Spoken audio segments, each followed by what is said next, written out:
Hello, welcome to my second devlog of Afterglow. Today I'm going to show you how my profession system works.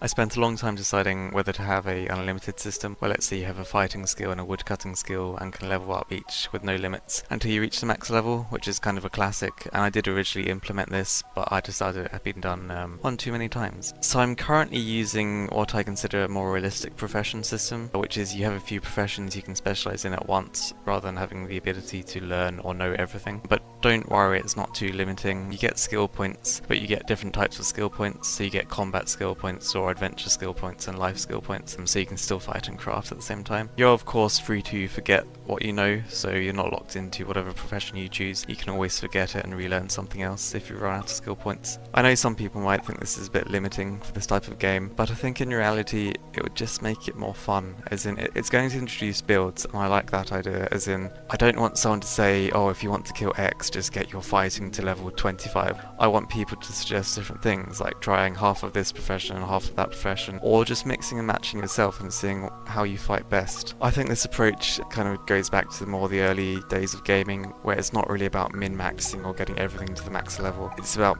playing a game.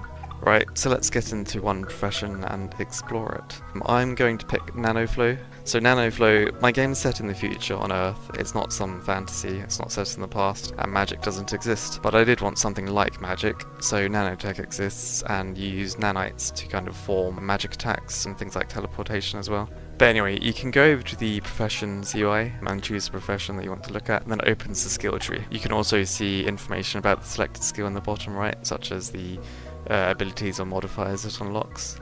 You have to learn skills in the right order, as in you can't just randomly choose a skill. If you want to learn the offensive branch, you have to go up skill by skill, and to be master of the profession you need all skills at once. And also, as far as limited by skill points wise, you'll definitely have enough skill points to know all of one profession, probably two. I think for builds to be viable you need a lot of skill points, just not enough to know everything at once. So that's the UI side, but let's quickly see some nanoflow in action. So here I'm using nanoflow to project air and water nanites at the enemy. You can actually see some interaction between air and water here, but that's a status effect, and that's for another video.